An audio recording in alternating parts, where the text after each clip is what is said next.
I'm pleased to be moderating our first panel discussion, and our topic is positioning Canadian pulses in the plant protein sector. And I want to thank ETG Commodities Incorporated for sponsoring this session. ETG Commodities, discover how to achieve exporting success from farm to shelf with ETG. Commodities, think pulses, think ETG Commodities. We all know that the use of pulse ingredients has grown significantly in the last 10 years, and a lot of this growth can be attributed to the demand for plant protein and specifically for pulse protein. Today, we're going to hear from food industry representatives about their experience with this trend using pulses and pulse ingredients. And we're going to have our panelists share their views on what they feel the Canadian pulse industry has to offer and what the Canadian industry will need to offer in the future to remain competitive. You know, I had the opportunity to speak to this group last week, and I'm excited to have all of them join me on the panel today. This is really an amazing group of business people, and each one of them has a unique perspective of where we're at, and what lies ahead for Canadian pulses in the plant protein sector. I'm going to start by giving a brief introduction to all of our panelists and then come back to each one of them individually and ask them to tell us a little bit more about their company, their views, and something about the approach they've taken to build the successful companies that we see here today. So let's meet that panel. Daya Foods in Vancouver has been a pioneer in producing alternative products for the dairy aisle, including cheese, yogurt, and ice cream, which are sold in the US, Canada, Mexico, in Europe, in both the retail and food service market. So I'd like to introduce Paul Wong, Chief Innovation Officer for Daya Foods. Chris Shields is the Vice President of Manufacturing from Lovingly Made Ingredients based in Alberta. Chris and his family are new to Canada, and Chris brings with him his UK and European food industry experience in plant-based foods. Let me now introduce Andrea Pierce-Gafour, the Marketing Director for Summerfresh. Summerfresh is one of the largest hummus companies in Canada, as well as a major processor for private label brands in Canada, as well as the US. And finally, Ken Tung is joining our panel. Ken is the Executive Director of Amherst Auxiliary Enterprises of the University of Massachusetts. This is the largest campus dining operation in the US, with 22,000 students dining on meal plans and serving 50,000 meals daily. So welcome panelists, and let's get started. Paul, I want to start with you and Daya Foods. Daya's been in business, I think you said, for 12 years, using pulse proteins as a base ingredient for a wide range of products that you're producing. So tell us a little bit about Daya's journey with pulse proteins and what makes you think they fit well into your business plan. We started in 2009, and at that time, soy was had a lot of bad connotations and all those things surrounding soy. And so we looked around and we decided to go with pea protein. And at that time, there wasn't a lot of pea protein produced in Canada. Most of it was from Roquette and Sucra. And we decided to partner with a small company named NutriPea. And it's funny because I still have this bottle of Canadian yellow pea to remind me of that. So one of the things that we started was, you know, we had a purpose. Daya's purpose is, our mission is basically to pioneer plant-based breakthroughs that delight people and planet. So that's our mission. So with that, we put together an innovation plan. How do we make products with it? So we started with cheese, you know, a vegan type cheese. And our innovation plan was basically to be first with allergen-free cheese, be disruptive, and use hero ingredients from the pulse industry, and be the best at making the best tasting and performing products. So it's been quite a journey, and also along the way, we really kind of got to understand our customers in this plant-based world. So how we started was, you know, we actually kicked off and started in the US, and how it happened that way was we sent some products down to a vegan celebrity chef of ours that we were working with. His name was Tal Ronan, and he actually got our product on the Oprah Winfrey show. And right after that, I mean, we had calls coming everywhere, but we started with Whole Foods, and they wanted to give us at that time national distribution in the U.S. Comprising about 350 stores, right? So that's how we started, and at that time, and still today, Whole Foods actually has this halo effect. So we had calls from all the stores that most of them were in the U.S., right? And even today, 80% of our business is in the U.S. and about 20% split between Canada and the rest of the world. But Pulse Proteins and pea protein was where we started, and we started with our core products, cheese, and we got into yogurt, and then spread and expanded our categories into pizza and mac and cheese. And I mean, right now, I mean, we're probably one of the largest companies in Western Canada right now making plant-based foods. And we just expanded into a 400,000 square foot head office and innovation center and factory in Burnaby, very close to Vancouver. So very exciting journey for us. And really, I mean, then the exciting thing is that, we know this plant-based space is growing and continues to grow, and all the metrics are pointing in that direction. And even with COVID, we found that plant-based foods was growing faster than your regular-based foods. And we actually have a lot of data to support that. So very exciting for us. Now we can grow this and keep our growth going. Okay. All right. Well, thanks, Paul. That's a great introduction, and lots of questions come to mind, but we'll have a time at the end to get into some questions. So Chris, I want to move to you. Chris Shields of Lovingly Made Ingredients. Good to see you again, Chris. Chris and I first met last summer at the CSEA convention in Montreal. And Chris, at that time, your role was VP of Manufacturing for Meatless Farms, a UK plant-based meat company. So Chris, tell us what brought your company to Canada and also prompted the move from manufacturing meat alternatives into also processing pulse protein ingredients. And just let us know, how are things going, Chris? Yeah, of course. Seems a long time ago and very different circumstances for us now. But yeah, so essentially just over a year ago, it would be now, we got approached actually by the Trade Commission from the London office for the Canadian government. And they pitched to us that Canada was the place to go for pulses, which now I know a little bit more about, is certainly the case to be. So I had a good read through the report and pitched the idea of some of the issues we were facing as a plant-based startup company was the actual amount of product on the market. So similar to what Paul found maybe 10 years ago, is that the amount of pea protein, and certainly as this has taken off over the last few years, there just hasn't been sufficient production capacity come online for these areas. So we had a look back up the supply chain to see what we could do to improve and give us some comfort at night that we were actually not going to reach a plateau and not be able to produce any more product because there just wasn't sufficient protein on the market. So put forward the idea to the business and hopped on a plane to come and see the Canadian Special Crops Association convention last year, which was a great event and good opportunity to meet such a wide variety of people and understand a little bit more about the whole supply chain of pulses, which is a little bit more complex than I'd probably appreciated. And yeah, throughout that whole few days there in Montreal, met some great people, got to understand what was actually on offer, and that we weren't just sold a great idea, that there was actually a lot of substance behind what was being pitched. And it was a great for us to move from the idea into that. And then I actually went on a tour across Saskatchewan and then to Alberta, where we eventually settled on being the place for us to build our factory. I mean, the sheer amount of opportunity here for plant-based is really an untapped resource, I still think.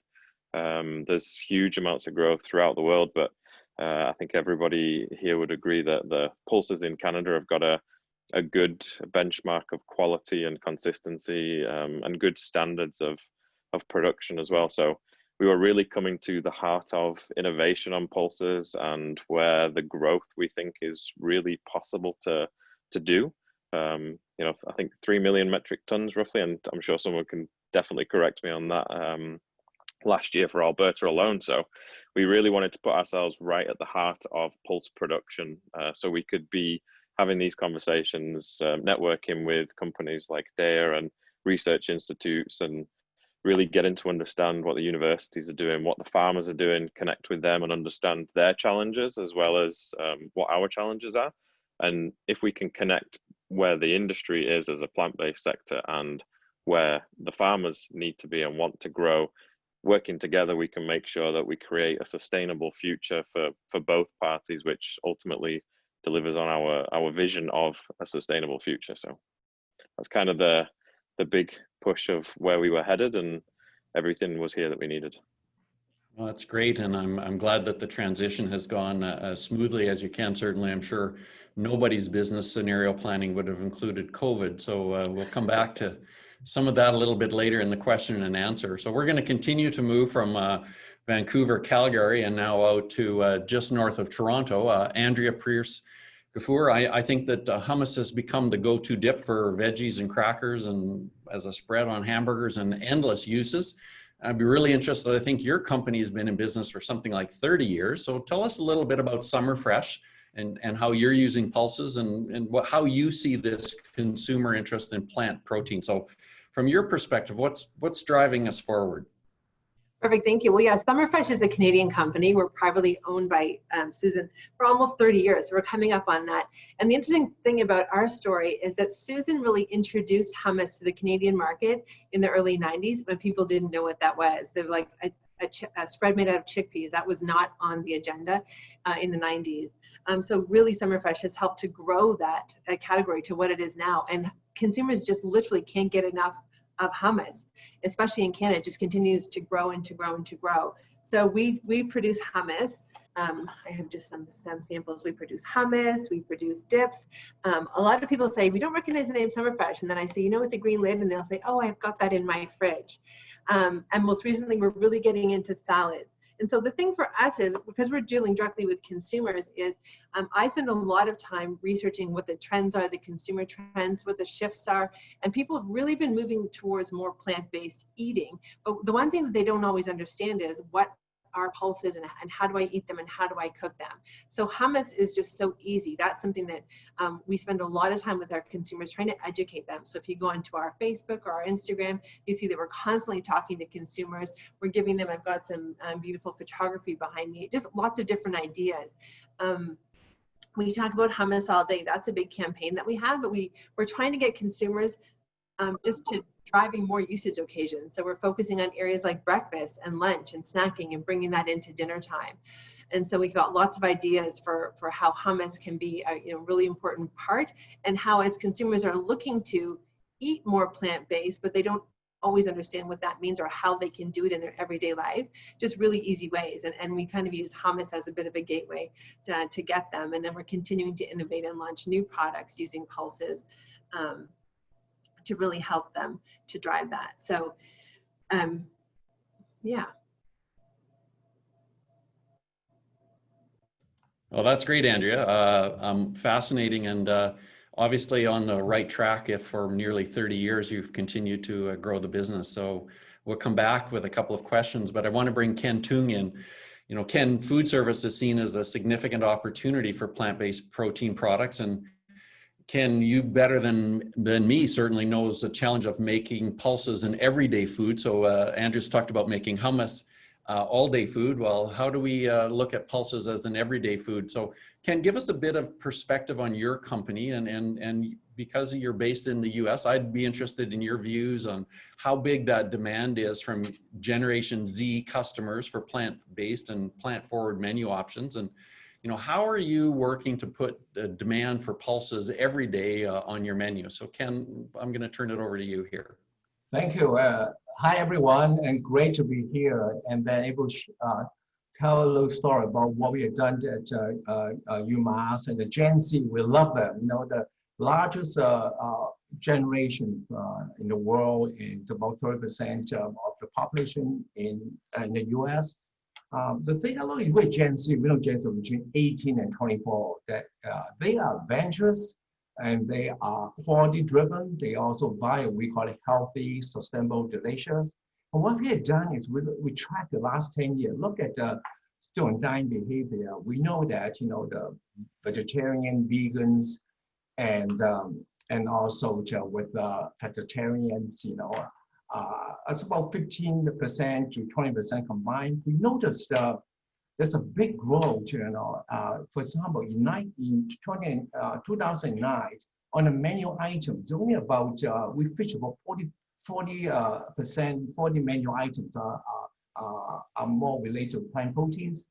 Today, it's over, 70% items are plant protein. The reason why we do that, we gather student feedback, look at what they like to eat, and then as you can see the graph here, in 2018, over 120 items, that with features every day. And then this is what they want. They want something that we talk about healthfulness. The food has to be healthy for them because Gen Z, they eat with us several times a day. Our record shows about 4.3 times a day, the dining occasions. In terms of sustainability, it's so important to them.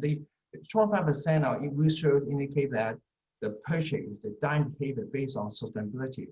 Not too long ago, we focused on sustainability. It's all about local food miles and then local food system. Now we expanded into more about what we call ethical dining behavior. What I mean by that is ethical is they talk about important for them. They talk about water management. They talk about animal welfare, fair wages. They also talk about what important to them is about the pest management and so on and so forth. So by saying that, though, I think the market is huge until now in 2018. The future is bright, And then to answer your second part of the question is, what opportunity we can look at is, I believe, though, is that look at the Gen Z, what we call the value eating driven. You look at it, love taking picture, right? Social media. Tell your story. Tell a story about why it's so healthy for you, and then why it is the riches in proteins. The second thing is, so I think important for us is I talk about is culinary. Food has to taste good. It's very crowded market. How can you look at some of your recipe and some of the meal item that it tastes good, it looks good, and also it's good for them at the same time.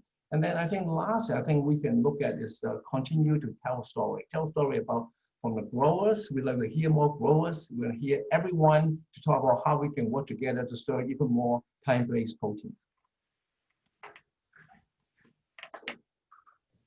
Great, Ken. Thank you very much, all of you. I want to give the first opportunity for discussion to each of the panelists. So Paul, Chris, Andrea, Ken, anything that you heard or add additional comments you want to make based on what some of your fellow panelists have started with. So Andrea, why don't we start with you? Anything, respond to anything you might have heard or additional comments you have? Well, one thing I think that Ken was starting to touch on was when he was talking about Generation Z and how important it is. And really we see plant-based, when we're looking at the research, really growing in that segment. But plant-based, he mentioned that they're a little on the younger side, so they don't necessarily have all of the the spending, but they have a lot of influence. So that age, even though they're a young cohort, they're the up and coming, they have inside the home, they have a lot of influence. So we're seeing that even though it is the younger cohort, affecting trends all the way up to Gen X and into even to boomers. So we're seeing that, even though it's starting there, it is really moving up. And I think I love the food has to taste good. And that's something that we really focus on at Summer Fresh. And one thing that even, one of the things we had talked about is the Pulse board and how can we work together more. And I think that as far as consumers, really trying to educate and help consumers understand that pulses are really a great tasting opportunity. And how we use them. So really, how do we get that message out to consumers about how to use pulses more often in their daily lives? I mean, we're Summer Fresh and we're talking about hummus for breakfast. But I mean, as an entire industry, I think we need to continue to really push and just make that more part of the everyday. I mean, we see it coming. And I actually even feel like through COVID, we've seen an escalation of it. I think there's been more interest as consumers have been at home. I know that we've definitely seen hummus sales go up as people are at home and making snacks more often, and just trying different things, trying to incorporate. I mean, there's the health benefit, there's sustainability. They have a little bit more time to understand. And there's also the cost benefit as well, to using pulses sometimes, as a protein option. So I think that there's lots of things that have been sort of touched on that I agree with Ken that the future is definitely bright in this industry. Paul, Yeah. Paul, how about you? I think the key really is to understand your customers and what they want and how what they eat can have a bearing on the environment and carbon footprint. I mean, and I think the younger generations are obviously more educated in that area, but we also found that a lot of vegans and vegetarians and people that have allergens are actually form a very small percentage of the population. We have a category of consumers, what we call plant-based explorers, and we've actually done quite a bit of consumer studies to determine they're about 14 to 15% of the population, and also 46% of the population is what we consider curious, that they want to try something new, right? So together with these two categories, the plant-based explorer and the curious, you have about 60% of the population that wants to try plant-based products. So again, I think the key is, you have one chance to convert these customers. So the product's got to taste good or they're going to be turned off, not going to try it again. So you have to do a lot of work to get there. So that's my recommendation on that. Chris, over to you. Any comments on what other panelists have said or things you want to add to what you've said? Yeah, I think everyone's kind of touched on the point and the variation in those different consumers and what they're looking for. And I think certainly what we've seen both as the Meatless Farm and as Lovingly Made Ingredients is you have essentially three pillars that we look at, and every one of those touches at least in one area of consumer. So whether it's animal welfare or health or environment.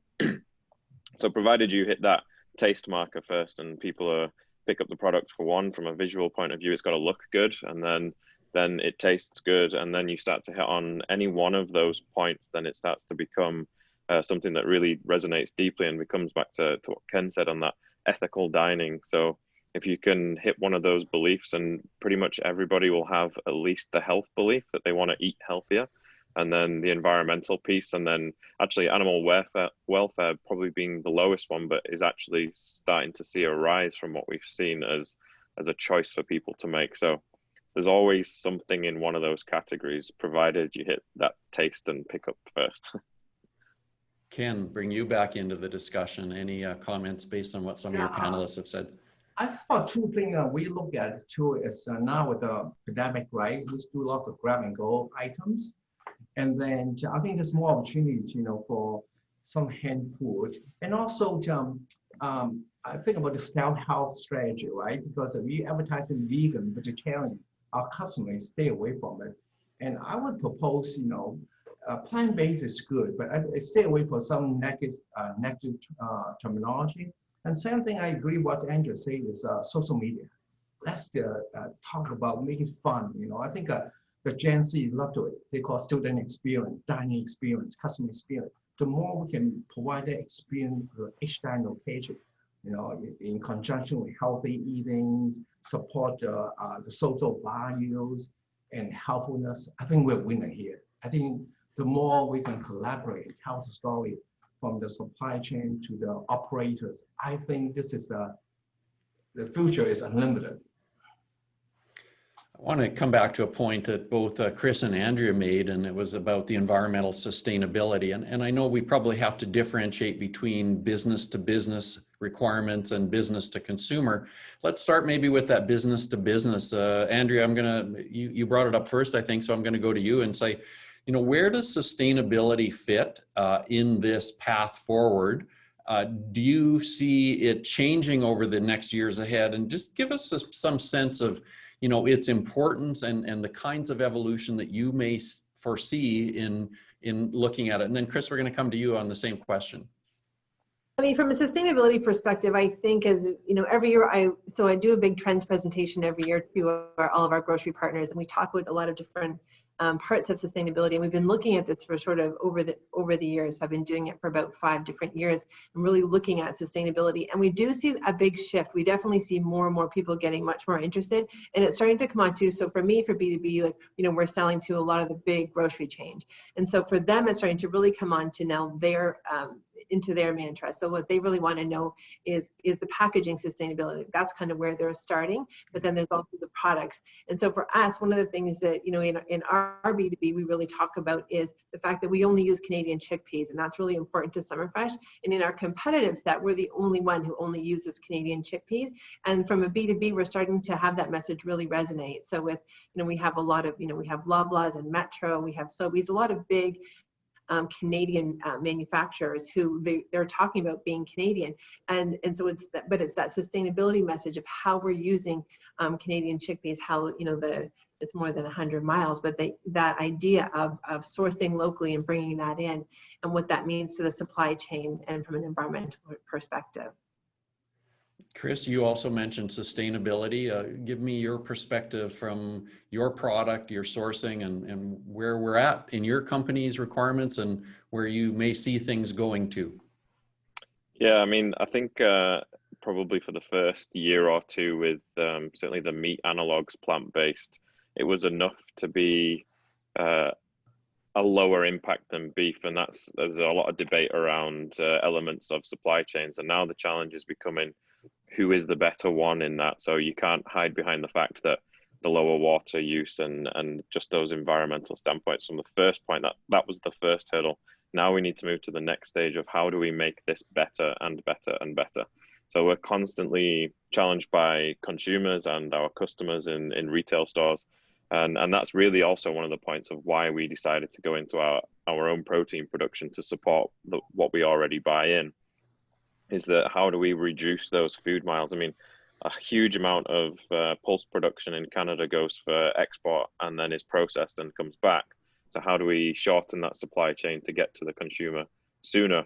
And that's kind of the next step. The piece after that will be then, well, how does the processing improve? How do we go from it's fine to take the miles off, but then how do we use less water? How do we make sure we don't pollute the environment? How do we make better farm management so that we've got good crop rotation and we're actually supporting a sustainable farm and a sustainable future for the farmer, and making sure that that process of production isn't using the same amount of water or taking water from where it really needs to be kept in the ground or used for crop production. Paul, I'm interested in your perspective. You not only have dairy alternatives, but you're making pizza crust with pulses in it. Tell us where sustainability fits from Daiya Foods' perspective. I think one of the things that we never underestimate is how intelligent the consumers are these days. What we found is, with the internet, I mean, the consumers actually have access to a lot of information these days. And we actually talk quite a lot to them, and we find that, yes, first of all, they want to make an impact on the world by their spending dollars on how they eat, right? So that's how people are actually voting these days, voting how to spend their money. And packaging also, like, it started with packaging, but I think today, I mean, there's a lot more education with consumers on what's available now and how they can compare the products they choose to make their decisions with. So that's really important. Ken, I'm curious from a food service perspective. It's one thing for consumers to have choice in a grocery store, but you're serving students and in daily meals preparation. So maybe a more limited perspective of how is the message of sustainability communicated, and are you getting feedback from students and other clients that you have about the importance of sustainability? I'd love to hear it from your perspective. Great question. We do survey twice a year in about 30 questions, but we talk a lot of social media, but also UMass Dining is found out the core value just university sustainability. Sustainability now to us and students about planetary health, what's good for planets, good for your body, good for your health. I think the student really want us to do the right things, to preserve the world. And then they don't mind to pay more, if we do the right thing. So for us, it's not only listen to them, but implement what they want for us. By saying that, though, is we want the grower, we know that, lentil pulse are so good for saving the waters and so good for the environment. Tell us more. And then saving in terms of processing, in the industry, in the company, how good you manufacture for take care of environment. We want to hear that, and let us be your storytellers. That why are we using pulse? Why are we using this instead of serving more red meat, because it tastes good, and also make it exciting, and then offer variety of. When I talk about traditional recipe, make it more fun for them to eat, so that they eat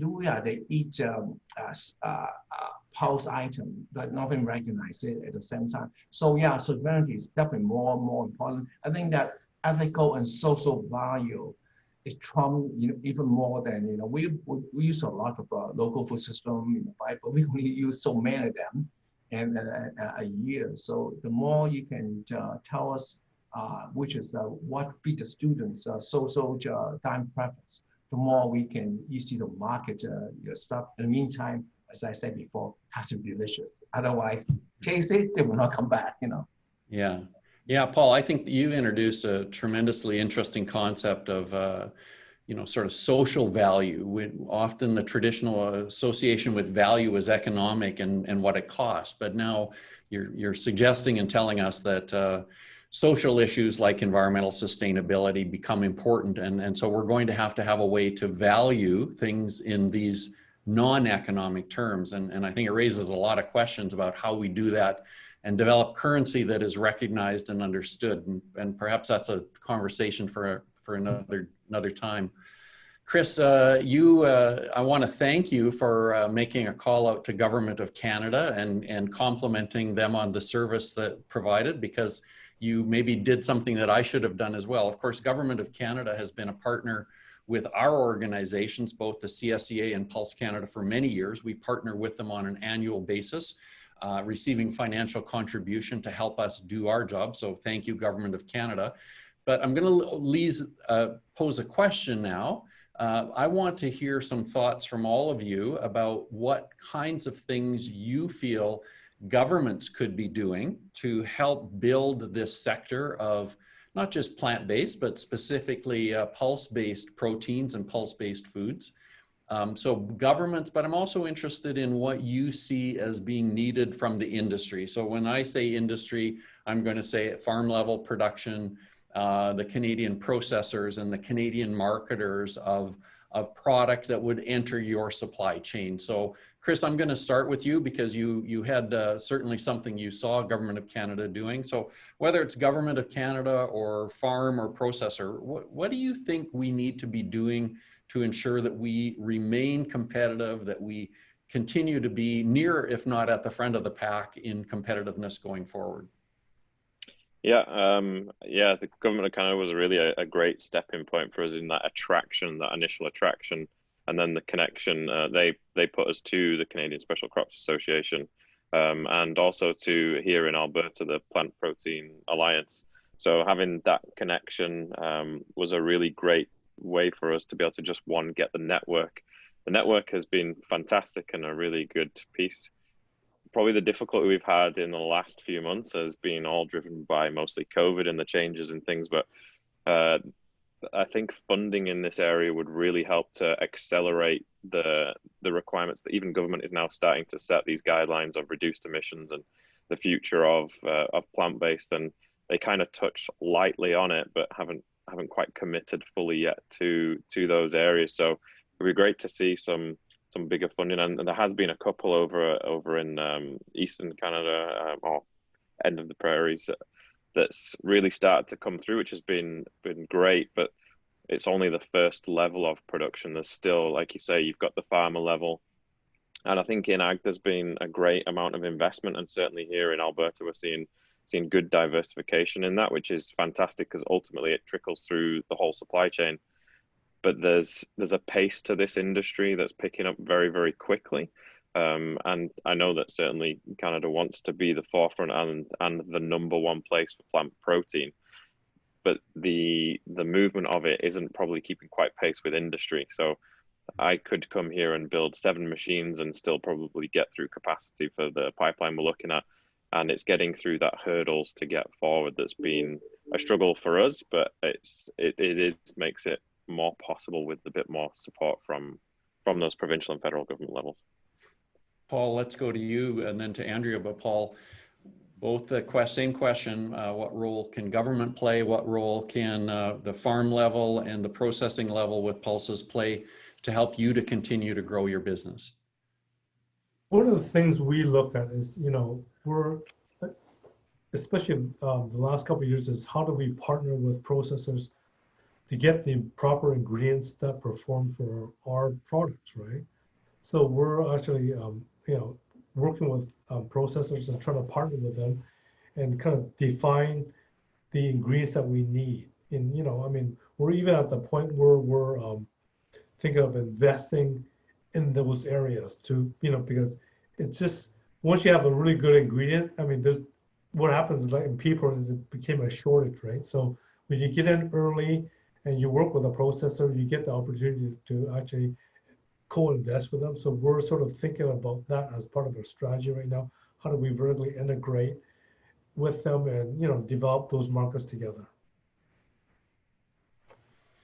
Andrea, your company, again, close to 30 years. Have there been hindrances? Have there been helps? And if you had the magic iPad that you could type in the directions, what would you like to see in the future, either looking at government regulations or policies or things that could be improved from your perspective at the farm level or the primary processing level?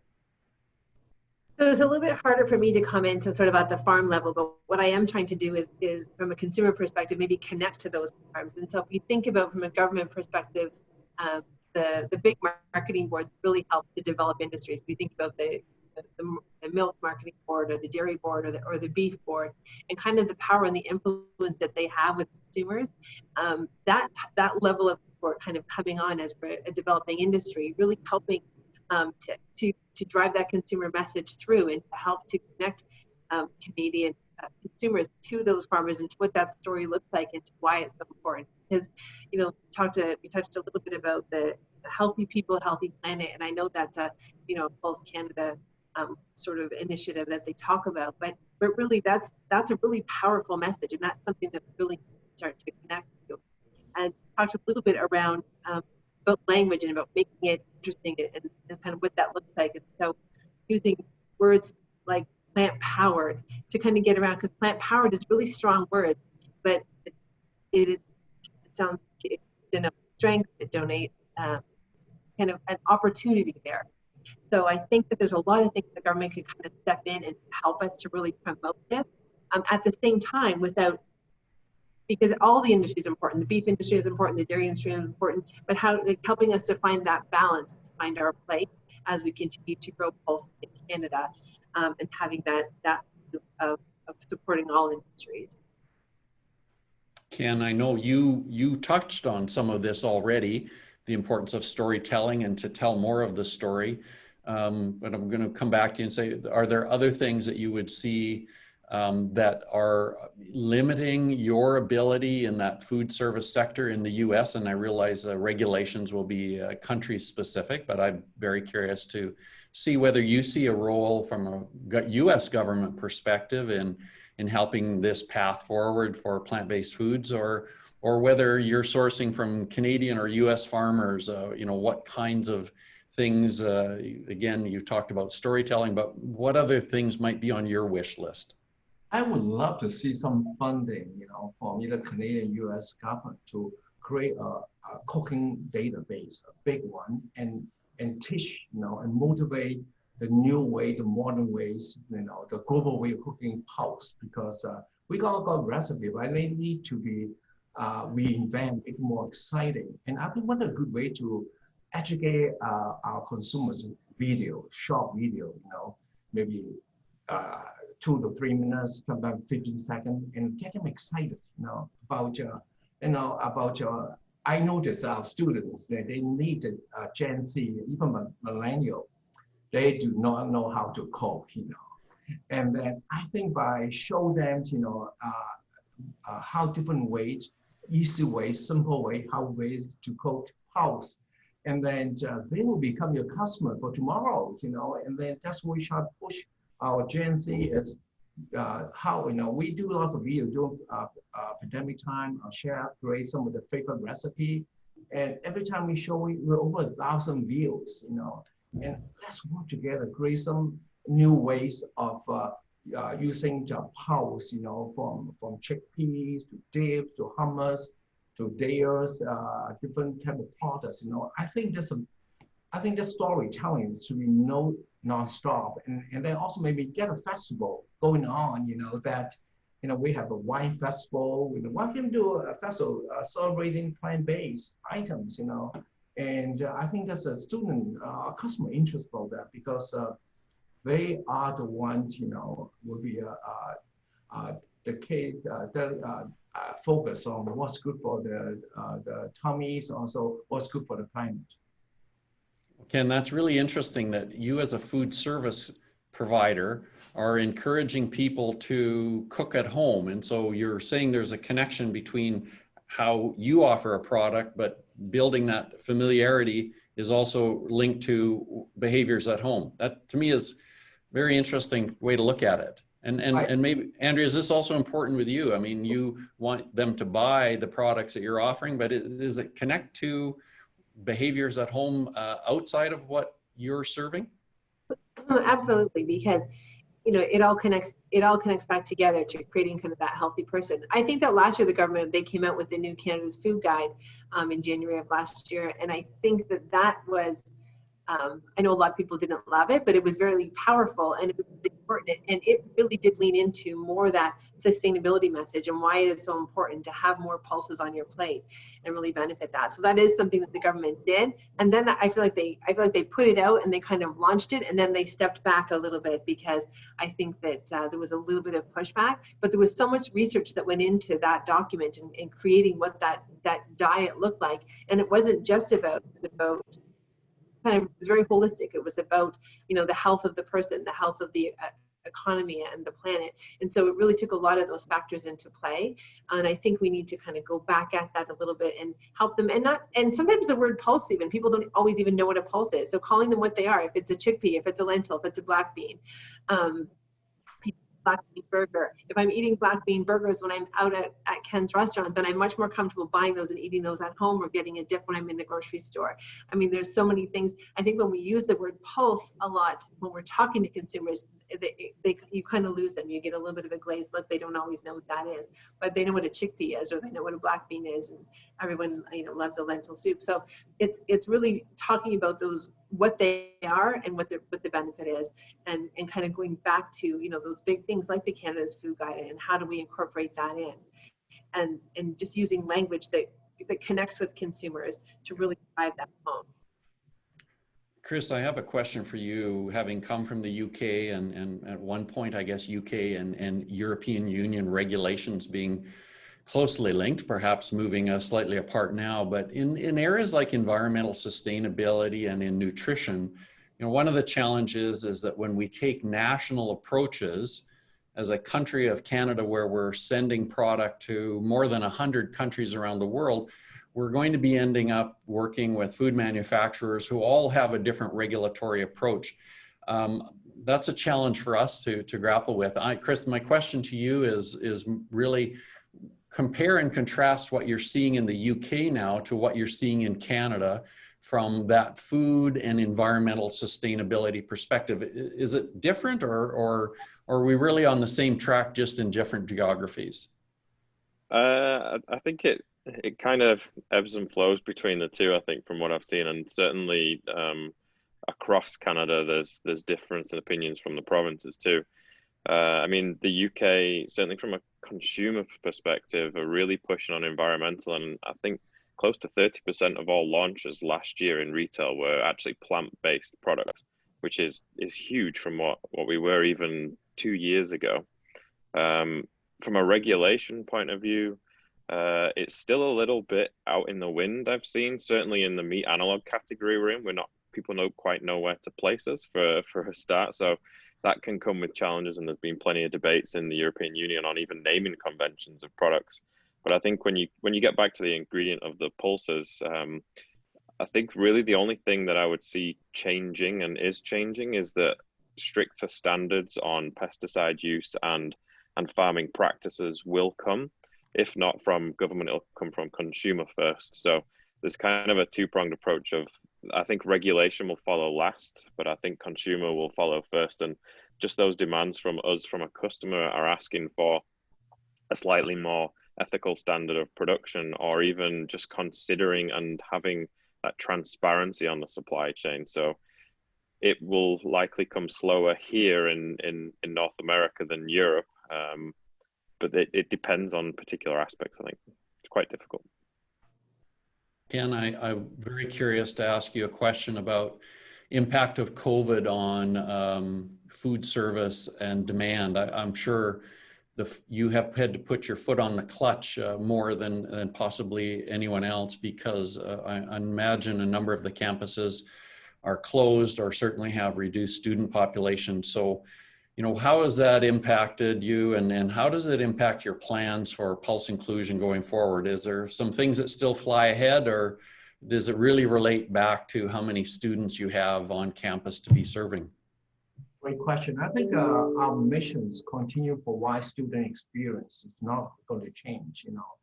And then we force us to be even more efficient, and also make us look at new way of generating more revenues. For us, I call revenue, non-traditional revenues. For example, now we provide food from one of the local college here, plus high school as well. And I think Pulse is a very inexpensive item. And then, of course, one of the things we work with is cost containment, right? And then I think just make us even use more Pulse items, because they are, compared to other meat items, you know, it's very, very cost efficient to us. And in the meantime, I can have a student experience, because we know that this is only temporary for 3 or 4 months. And our budget, you know, for January actually is back to normal as well. I think it's good, it's so important for us to continue that message. We continue to provide the quality and the experience that you strive for, and hopefully you're coming back, you know, and I call romanticizing the experience that's so important for our industry. I think at the end of the day, though, you know, I encourage people, the manufacturers, the growers, know your customer. You can see in this segment, I talk about, you know, connection, relations, and community. Come and see us. You know, we love to work with you as well, because we know our student, our customer want healthy item and also inexpensive, but also it tastes good for planners. You know, we got the environment for you, and don't forget these customer. You know, these students, our customer will be your customer in the future. So the more we can work together, you know, the more we can make the market better for everyone. Andrea, you talked about COVID being a positive force because people were snacking more at home and creating some interest. We're just down to the last couple of minutes here, but I'm curious as to whether you had any production-related problems associated with COVID, or has the company been able to continue through and push through even during this time of unusual circumstances for everybody? What happened for us was the consumers changed really quickly. So we went from selling sort of like tubs of hummus like this, or like large hummuses into tubs of food service, into either the like big consumer packaging. So we had to switch, because consumers were really going to the grocery store, say once a week, once every 2 weeks. Instead of buying a small tub of hummus, they really wanted a nice large size. And then that's like a snacking size that we have. And that's not something that we did a lot of before. We did have it on grocery store shelves, but all of a sudden the demand for these went crazy through the roof, because that's hummus and crackers. It's all packaged up and it's easy to go. And so a lot of, like, you know, for instance, Ken could just put that out and it's a sealed solution that's a grab and go solution. So instead of having hummus open, so we had such a switch in our business that we had to rework our lines. And so the first couple of months, when everybody was talking about, you know, baking bread and being home with their kids and doing projects, we were here day and night trying to rework our lines and trying to, you know, figure out how we were going to produce these packages, which I now needed 3 lines instead of 1 line, and trying to really reorganize and restructure ourselves so that we could meet the change in consumer needs from what they were buying to what they were going to be buying now. And again, to explain it was short-lived. So, you know, we're kind of trying to scale that back and go back to where we were as consumers are trying to go back to a much more normal behavior. But they did continue to buy hummus. At one point, I think I said, are they bathing in it? Like how much more hummus what are they doing with it? We can't produce enough hummus for the demand. But it just really did show that people were definitely very interested in these, and I'm calling it plant-based. I don't know if consumers always connect like hummus with being plant-based, but again, that goes back to terminology and really, and how you position it and how you market it.